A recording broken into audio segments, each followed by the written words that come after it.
Pēc 3 dienām jau sākās lielie hokeja svētki, tāpēc esam sasaukuši preses konferenci, kurā pastāstīsim par sagatavošanās posmu, mērķiem un sajūtām pirms galvenā turnīra. Bez gariem ievadiem lūdzu preses konferenci sāk Rudolfam Kalvītim. Lūdzu, Rudolf. Jā, labdien visiem! No šodienas treniņa esam noslēguši 6 nedēļu sagatavošanās posmu. Ir ieguldīts smags darbs, aizdīts 8 pārbaudas spēles par labiem pretiniekiem. Un ar to gribētu pateikt milzīgi paldies visiem mūsu hokeistiem, kas bija daļa no mūsu komandas šajā sagatavošanās posmā. Viņi arī te veidoja šo komandas raksturu, izgāja visām grūtībām cauri. Paldies mūsu treneru korpusam par šiem lēmumiem, kas bija jāpieņem. Tie nav viegli lēmumi, kad kāds jāatbrīvo un jāizlem par sastāvu. Tāpēc liels paldies par viņu profesionalitāti. Un milzīgs paldies mūsu atbalstītājiem. 4 mājas spēles, arēna izpārdota, fantastiska atmosfēra. Tiešām bez jums tās uzvaras nebūtu iespējams un ceram uz tādu pašu atbalstu arī pasaules čempionātā. Un noslēgumā, protams, gribētu pateikt arī par mūsu mērķiem, kas ir, kā vienmēr, augstākie mērķi. Gribam iekļūt ceturtdaļfinālā un pēc tam cīnīties par katru nākamo uzvaru. Paldies! Paldies, Rudolfam! Lūdzu, arī Vitālijam! Jā, es tad konkrētāk vienkārši pateikšu to, ka mēs lielu darbu esam padarījuši. Jau kuro gadu, mēs esam, man liekas, komanda, kas visātrāk savācās un kas vismagāk strādā. Un kā es puišiem teicu, ka tas darbs nekad nepaies secen. Tā kā darbs ir padarīts liels. Komanda ir nokomplektēta. Šodien no rīta komanda nobalsoja par kapteini. Es varu uzreiz pateikt, ka kapteinis ir Kaspars Daugaviņš, asistē viņam Kristaps Zīle un Kristians Rubīns. Tas ir komandas izvēle. Un komanda ir labā garstāvoklī. Es domāju, visu šo posmu mēs esam labi pavadījuši. Neskatoties to, ka mēs pēdējo spēli Norvēģijai zaudējām. Bet kopsumā komanda ir labi sagatavota. Mēs esam gatavi braukt un cīnīties par uzvarām. Kas par to rūt, par sajūtām pirms turnīra? Jā, tas grūtais darbs, kā mēs mēģinām, grūtākais ir izdarīts, bet grūtākais vēl priekšā. Un, protams, jau visi grib ātrāk būt tur un gaidām pirmo spēli. Tas vienmēr ir tāds patīkamais moments, tāds drusku uztraukumiņš, bet labā nozīmē uztraukumiņš, jo gribās spēlēt, gribās būt un baudīt to pasaules čempionāta atmosfēru. Es domāju, ka jau minēju, ka komanda ir labi sagatavota un tagad ir tikai jāgūst pārliecība no spēles uz spēli un jāiet pildīt tie uzdevumi, kas mums ir uzlikti. Paldies Kasparam. Tagad jautājumu atbildes sesija, bet tagad 3 dalībnieki lūkšu, kam jautājums tiek adresēts. Lūdzu. Nav. Beidzam. Par sastāvu izvēlēm, tad varbūt plašāk mums pastāstīt. Arī? Kas jūs interesē plašāk? Jautājums plašāk, bet kas konkrēti? Kāpēc tieši tie spēlētāji? Kāpēc ne citi? Tam man pret jautājums. Tad konkretizējiet. Tad, jūs sakat, kāpēc ne tie? Tad, ko jūs domājat? Kurš ir netiek izlasē, kurš nepareizi ir paņemts un kurš ir laikam atstāts malā? Jūs tā domājat? Tad sakiet konkrēti, ko jūs domājat. Man jau nav. Es paņēmu tie, kas ir šobrīd labākie, kas ir izgājuši cauri un pēc mūsu treneru visu viedokļu, kas ir pelnījuši būt izlasē. Hari, jautājums tev par stratēģiju, kāds būtu pieteikums uz pirmo spēli, cik pieteiksiet, cik brīvās vietas stāsiet? Jā, kā mēs redzam, mums vēl 2 NHL spēlētāji ir. Jā. Pieteiksim mēs visdrīzāk 12-7. Tā kā mums 3 spēlētāji būs nepieteikti. Ar iespēju tad, kad šie spēlētāji priekš mums pozitīvi viņi ātrāk beidz, lai viņi varētu arī pieslēgties izlasē. Paldies, Lotār, lūdzu. Jā, galvenajiem treneriem, vai no tiem darbiem, ko izdevās vai neizdevās paveikt nometnē, ir kaut kādas šaubas, ka vajadzēja piestrādāt vairāk vai tomēr tas viss nometnes darbs, cik tas aizvērtēja kā planēts? Šitas bija praktiski grūtākais sagatavošanās posms. Jo mums sanāca tā, ka mums 5 spēlētāji bija traumēti un puses nometni nevarēja iziet. Ar mums, teiksim, tos komandas treniņus. Kā arī, kā mēs redzam, Ločmēls pievienosies tikai rītā, Balcers pievienojās vakar. Jā, pa lielam visi tie trīnieki, visi tās sadarbības, viņas visu laiku kaut kur izpalika. Puiši visu zina, kā darīt, bet tie trīnieki saspēle mazliet izpalika, bet es domāju, viņi pietiekami liela profesionālai īsā brīdī viens otru saprast. Mazliet varbūt tās spēles parāda par to pašu vairākumu, bet tas vairākums arī. Pēdējā brīdī tikai viņš sagājas kopā, bet es domāju, ka ka puiši, es domāju, savā starpā sapratīsies. Viņi visi profesionāli, es domāju, un kad, ja tas nestrādāja, varbūt tagad draudzības spēlēs, es domāju, ka čempionātā viss būs kārtībā. Paldies, Matojkungam bija jautājums. Man kapteinim jautājums. Vai ir kāds tikpat nejauks kā tu pirms 19 gadiem, kas nevienam vecām negriež ceļu un ir gatavs izkauties? Nē, es teiktu, ka treniņos bija diezgan daudz asins un tāda asa spēlē, ka visi tagad nāk iekšā un cīnās par to vietu. Tā konkurence ir palikusi daudz lielāka. Vai kāds ar manīm izkāvās? Nē, vēl tā kā... Tas vēl priekšā ir. Gan jau, kad gribēs izstumt pavisam ārā, tad nāks metīsies virsū. Paldies, lūdzu. Lotā. Jā, kas par pirms 23. gada čempionātu teica, ka tā nometne bija tāda gan izāk, kā gatavošanās vēl vienai sezonai, kā salīdzināt to nometni un vēl pagājušā gada ar šo. Jā, līdzīgi. Es domāju, ka apjoms bija drusciņ lielāks.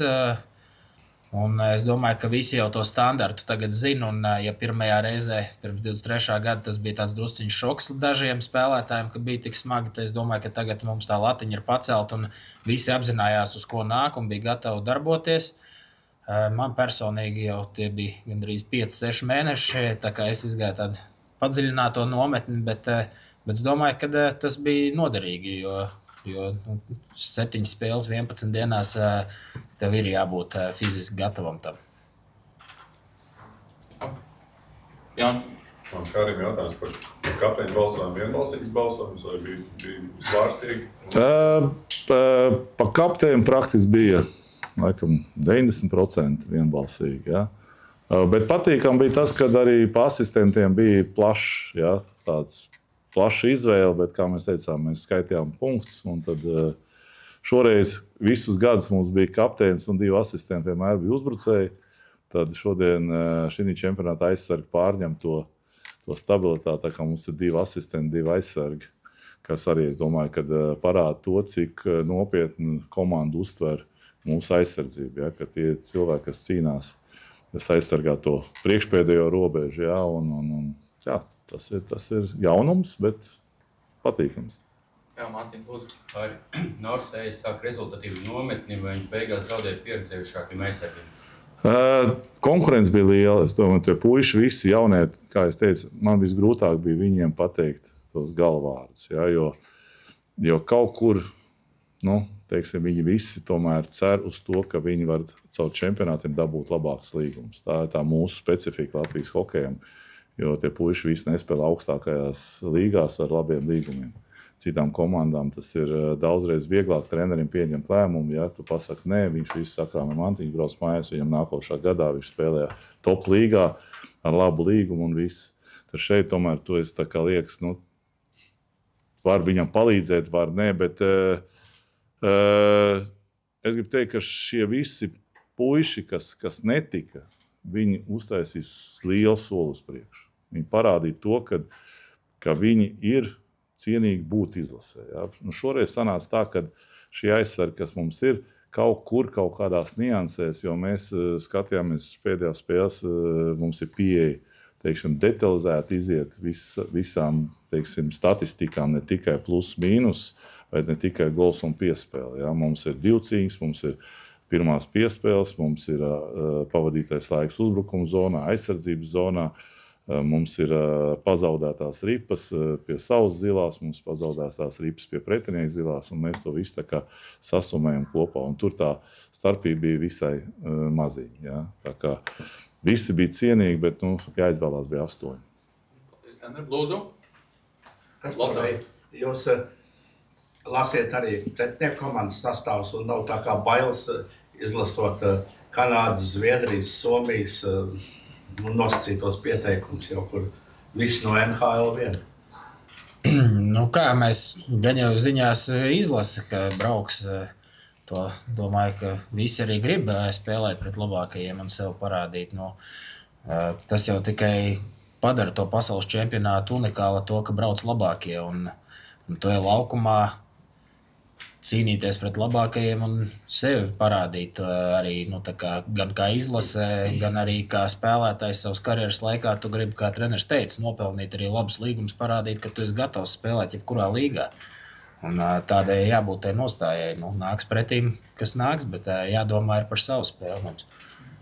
Krosbijam esot liekas izkuršies prasīt viņam. Kobijās brauks. Jautājums Rudolfam.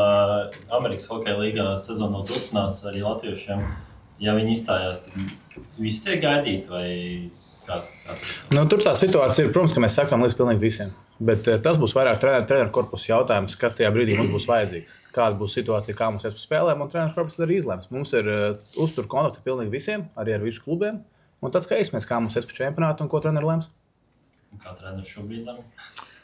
Kā mēs sakām, mēs ejam no pieredzes no iepriekšējiem gadiem. Ja? Un kā mēs zinām, ja Rodrigo izkrīt, mēs viņu zinām, ka viņš ir centrs numur 1. Ja? Viņš ir gaidīts, kā es teicu, mums pašlaik ir 3 vietas būs brīvas, kuras jebkurā laikā mēs it kā varam viņus samainīt. Ja?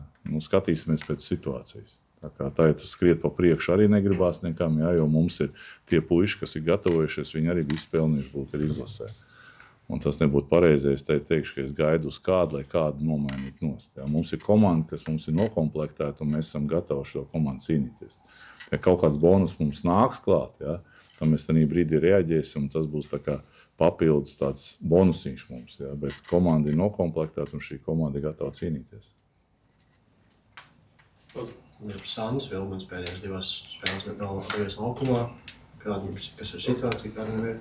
Kāds mazliet treneris viņu neliek šobrīd uz play-off spēlēm? Tur nav nekādas veselības problēmas. Nē, viņš pilnībā vesels.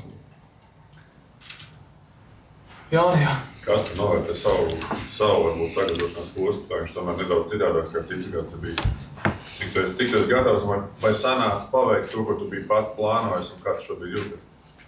Jūtos labi, arī spēlēs jūtos labi. Tā kā pēdējās 2 spēles back-to-back uz maziem laukumiem ātrums bija, lēmumi it kā bija pareizi. Jānoķer tā pārliecība, ka tajos grūtajos brīžos būs pareizi lēmumi jāpieņem. Un posms bija man diezgan garš, un tā kā es izgājis diezgan labai tādai fiziskajai kondīcijai cauri un jūtos pat labāk nekā es pats gaidīju nometnes laikā. Sākumā bija varbūt tādas šaubas pirmajās spēlēs, kā būs, kā Elpu sitīs ciet, bet pirmā spēle bija tāds adrenalīns, pēc tam jau viss bija vecajās sliedēs un pat labāk nekā pēdējos pāris gadus var būt. Kaspar, varbūt paraksturot tās pēdējās 2 spēles tieši Norvēģijā, tur bija īpaši mazs laukums, mazāks nekā NHL pat standarta laukums. Šeit Daugavā lielāks, tur Zviedrija arī būs lielāks. Cik daudz jums kā spēlētājiem tas ietekmēja, tas mazais, šaurais, īsais laukums, to spēlēšanu un saspēlēšanos laukumā? Jā, tie ir 2 dažādi hokeji, uz lielā laukuma un uz mazā laukuma. Ja mēs arēnā Rīgā spēlējam, tad ir ļoti svarīgi kontrolēt ripu, un tad uz tiem maziem laukumiem to vienkārši grūti to izdarīt, jo ir nenormāls presings visu laiku virsū un kaut kāda lieka nūja visu laiku traucē. Bet mums ir plus tas, ka mēs šeit Daugavas stadionā pa lielumu uz 2 laukumiem varam trenēties. Bija arī uz mazā laukuma mums tā kā gatavošanās tam. Un tā lielākā atšķirība ir vienkārši tāda ātri lēmumi, ka tev ir jāpieņem. Tev ir sekundes simtdaļu laiks, un tad ir jāspēlē daudz vienkāršāk, jo uz lielā laukuma varbūt tieši taktiski vairāk hokejs ir svarīgs, un tad uz maziem laukumiem ir individuālā meistarība un vinēts divcīņas, ko ja tu zaudē savas divcīņas, tad pretiniekam visu laiku ripa ir. Paldies, Lūdzu.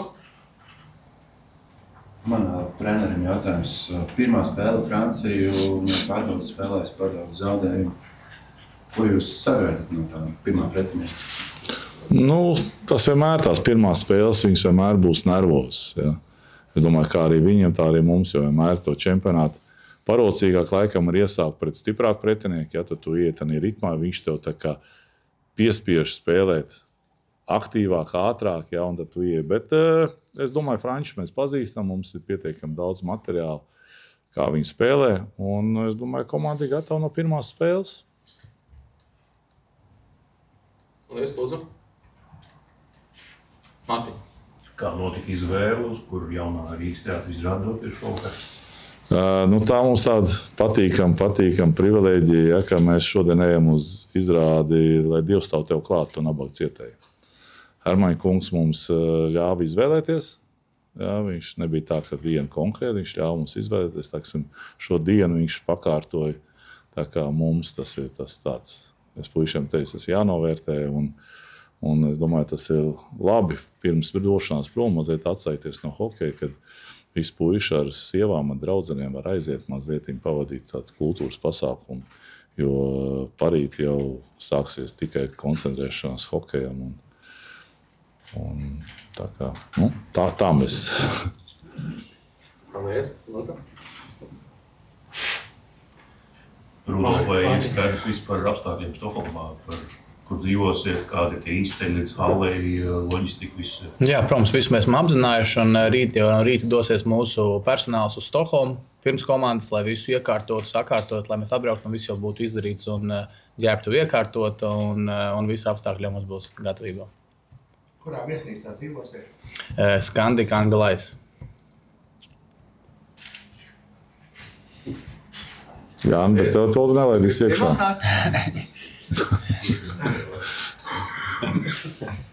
Jautājumu nav? Teikšu. Jā, vairāk saucamības neslēdz, ka pasaules čempionāti izmantos kā daļai arī gatavošanos olimpiādai. Vai ir kaut kas no gatavošanās posma vai no čempionāta, ko primāro treneris vismaz ieskicējot, ko bija pārbaudīt uz Itālijas olimpiādu? Nē, tik tālu es neesmu skatījies. Vienkārši šis čempionāts, kā jūs redzat, mazliet atšķirās, jo, kā jūs redzējāt, jā, mums trīnieki ir jaunie, samiksēti ar pieredzējušiem, jā, tā kā gribās, lai tie pieredzējušie pavalktos jaunos, iedrošina viņus nekā jaunos tikai kopā likt. Tas ir tāds jauninājums, kas redzēsim, kā viņš funkcionēs. Jā. Bet līdz olimpiādai vēl ir pāragri domāt, jā, jo šis čempionāts parādīs, kā mums ir, kas mums pietrūks, vai kas mums ir labs, jā, un kurā virzienā skatīties, kādas izmaiņas mums ir vajadzīgas. Paldies, Lūdzu. Jautājumu nav. Teikšu paldies. Paldies dalībniekiem, paldies žurnālistiem. Tiekamies kopā.